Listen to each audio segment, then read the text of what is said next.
Bonjour Yvan Rioufol et merci d'être avec nous.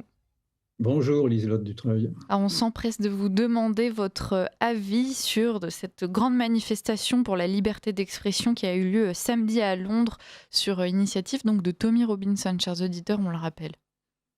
Oui, écoutez, même Le Figaro a parlé d'une manifestation d'extrême droite. J'en ai été étonné parce que j'ai connu Le Figaro, comme étant un journal plus original, mais car ce mot est devenu en fait un fourre-tout trop commode qui a été imposé par la gauche et qui empêche d'analyser les faits. Ce que l'on a vu samedi, c'est une manifestation, massive, extraordinairement massive. Les organisateurs parle d'1 million de personnes, les sources officielles parlent de plus de 100 000 personnes. Moi, je n'étais pas sur place, mais enfin, ce que l'on a pu voir des foules qui ont été filmées par hélicoptère ou par drone, je ne sais quoi, mais enfin, montre une foule considérable. Donc, un énorme succès. Et ce que l'on a vu, c'est le réveil d'un peuple. C'est un réveil d'un peuple inquiet, en effet, des proportions qu'a prises une immigration de peuplement extra-européenne sur sur l'Angleterre, sur la Grande-Bretagne. Et ce réveil ne peut pas être qualifié d'extrême droite, sauf à dire que le patriotisme, la fierté nationale serait d'extrême droite. Quoique c'est effectivement, dans le fond, ce que pensent et la gauche et le macronisme, mais cela fait 50 ans qu'ils se trompent. Et donc, je trouve dommage que la droite, une partie de la droite en tout cas, cette droite mimétique, est entraînée dans cette même facilité à avoir de l'extrême droite, dans ce qui est simplement qu'une sorte de cri de désespoir de tout un peuple qui ne veut pas disparaître. Et naturellement, avec les échos que l'on peut connaître dans d'autres pays d'Europe et naturellement en France aussi, car ce que nous assistons, moi de mon point de vue, je pense que c'était vraiment un moment historique dans ce réveil des peuples-là, car derrière la défense de la liberté d'expression, qui était le mot d'ordre qui avait été lancé par Tommy Robinson, c'était bien la défense du droit d'un peuple à revendiquer sa continuité historique et son droit à critiquer une politique d'immigration mettant en péril la cohésion nationale. Je remarque d'ailleurs que ce Tommy Robinson, dont la presse nous dit qu'il est infréquentable, qu'il serait un voyou, un hooligan, etc., est celui qui, en 2018 notamment, avait brisé l'omerta médiatique et politique sur les crimes pédophiles commis par des gangs indo-pakistanais sur des jeunes enfants, des jeunes filles britanniques. Et donc, moi, je ne vois pas là-dedans ce qu'il y aurait eu de répréhensible. Au contraire, Tommy Robinson, de mon point de vue, alors peut-être a-t-il d'autres défauts, c'est bien possible, mais en tout cas, a été un lanceur d'alerte très utile. Et il me semble que ce rassemblement, ce succès du rassemblement, auquel s'est associé d'ailleurs physiquement à Éric Zemmour et Elon Musk, qui lui a fait une intervention par vidéo, je crois, est en train d'acter au moins deux échecs majeurs. Le premier échec, c'est c'est l'échec de la société multiculturelle qui, en Grande-Bretagne et dans les pays anglo-saxons, était le socle, dans le fond, de ces sociétés-là. On voit bien que le multiculturalisme est aujourd'hui rejeté par les Britanniques eux-mêmes, parce que derrière le multiculturalisme, il y a la multiconflictualité, ça a été analysé 20 fois, je ne vais pas m'y attarder, la multiconflictualité des minorités. Et puis le deuxième échec, qui est encore plus intéressant, c'est celui de la tyrannie de l'idéologie antiraciste qui interdisait jusqu'à présent d'émettre même un début d'opinion négative, non pas sur l'immigré, sur l'immigré, pardon, très particulièrement, mais sur les politiques d'immigration qui immédiatement étaient, vous valez, d'être accusés d'être racistes, xénophobes, islamophobes et tout le tintouin. Or, on voit qu'aujourd'hui, les Britanniques, en l'occurrence, ont envoyé paître ces donneurs de leçons et ont accepté, dans le fond, ces procès, ces faux procès en racisme, en exophobie, en islamophobie, etc. Et donc, je pense que cet ébranlement, dans le fond, du politiquement correct, qui n'existe pas qu'en France, hein, on est bien d'accord, qui existe également en Grande-Bretagne et ailleurs, cet ébranlement du politiquement correct est un signe historique qui me fait dire que la voie aujourd'hui est ouverte, qu'un mur est enfin tombé ou va tomber, enfin en tout cas que ce mur de ce faux moralisme imposé par ces faux humanistes qui, au prétexte de ne pas stigmatiser les autres, ont amené les pays, tous les pays européens, en Angleterre, en France également, à ces désastres-là. Alors, est-ce que justement, Yvan Rioufol, vous pensez qu'on pourrait avoir une telle mobilisation en France?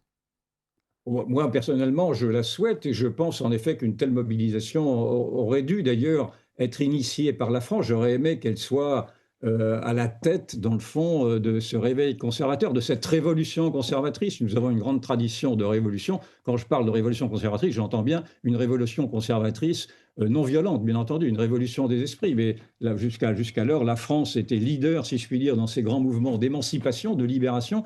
Et là, pour l'instant, nous sommes à la traîne. Mais je pense qu'en effet, de telles manifestations seraient souhaitables. J'entendais Marine Le Pen à l'instant même dire qu'elle-même ne s'y adjoindrait pas parce qu'elle préfère mener le combat au cœur du Parlement en tant que députée. Je peux comprendre ce raisonnement, mais enfin, elle incitait naturellement tous les Français à participer à de telles manifestations, mais à la condition que l'on ne se trompe pas de cible. C'est-à-dire qu'il ne faudrait pas tomber dans la facilité un petit peu imbécile de désigner l'immigré comme étant le bouc émissaire. Et en effet, parce que les immigrés en eux-mêmes ne sont pas la cause, même si au bout de la chaîne, naturellement, certains d'entre eux posent des problèmes d'insécurité, on est bien d'accord. Mais ce qu'il faudrait désigner dans ces manifestations, si elles avaient lieu, c'est ou en effet, comme l'a fait Robinson, les atteintes à la liberté d'expression, ou plus précisément, et c'est ce que je suggérerais, de désigner les élites elles-mêmes, c'est-à-dire ceux qui, depuis maintenant 50 ans, ont dirigé la France, droite, gauche, centre confondus, dans ce mondialisme impensé et qui n'ont pas compris que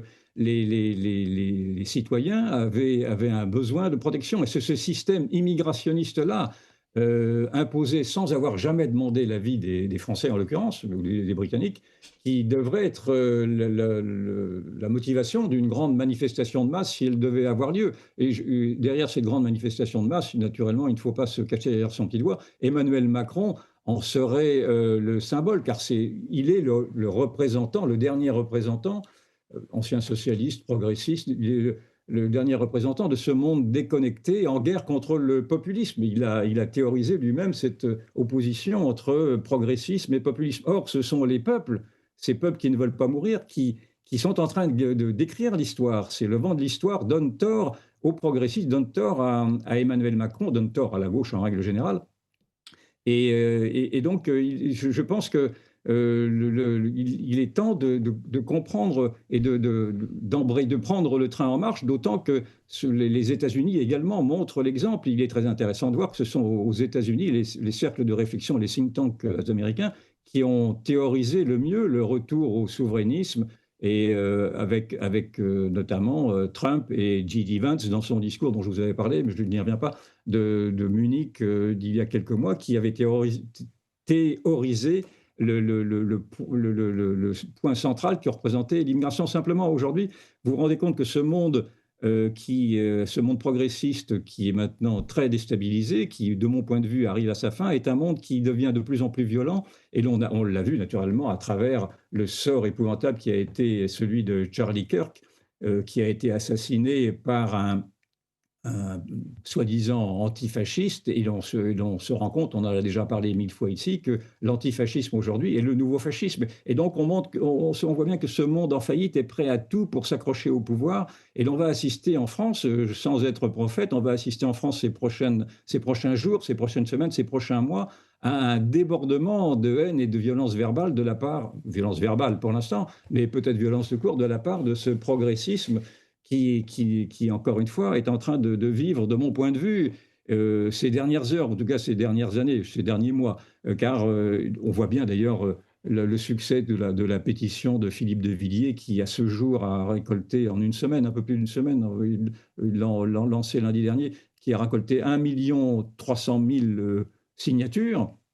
Donc on voit qu'il y a une exaspération, une irritation, et que ne veut pas comprendre ce monde claquemuré du progressisme qui, je le crains, va sortir comme une bête blessée, va sortir ses griffes et va être de plus en plus virulent dans ses accusations, dans ses mises en cause, voire dans ses chasses à l'homme. On le voit à travers la grande maladresse avec laquelle le service public de l'audiovisuel, qui participe dans le fond de ce monde ébranlé, est en train de se défendre contre CNews et contre Europe 1 après les mises en cause de ces corruptions morales de deux de ces éditocrates qui avaient été révélés par un magazine. Et donc, Je préviens effectivement de la dureté qu'il va y avoir dans ce choc des idéologies à venir, à travers cet effondrement du progressisme, et je préviens du fait qu'il ne va pas falloir se laisser intimider comme pourrait se laisser intimider encore à nouveau cette droite un peu transparente qui existe encore malheureusement. Mmh. Yvan Rioufol, merci pour cette chronique et puis sur, les antifas qui sont désormais les vrais fascistes. Je pense que cette, situation de violence politique à gauche, c'est aussi et surtout l'occasion de rappeler qu'avant, d'être, fasciste, en fait, elle est tout simplement de gauche puisque c'est la gauche qui a tué, assassiné des familles, entières, la famille des tsars. C'est la gauche qui a envoyé des millions de personnes dans les goulags. C'est la gauche qui s'est infiltrée jusque dans les salons pour traquer la vie privée des gens. Donc finalement, la gauche reste assez fidèle, à elle-même. Mais bon, ça pourrait être l'objet d'une table ronde Il y bien a plus malgré tout vaste. une gauche encore anticommuniste, mais elle est vraiment résiduelle. Oui, puis bon, faudrait creuser. Je suis sûre que Richard de Sèze aimerait beaucoup parler de ce sujet. Mais Eh merci oui. de nous inspirer tes sujets de table ronde, Yvan Rioufol. Et on ne manquera pas d'ailleurs, si vous êtes partant, de vous inviter en dehors de vos chroniques. Quoi qu'il en soit, on vous retrouve la semaine prochaine, même jour, même heure. Merci beaucoup. Merci à vous.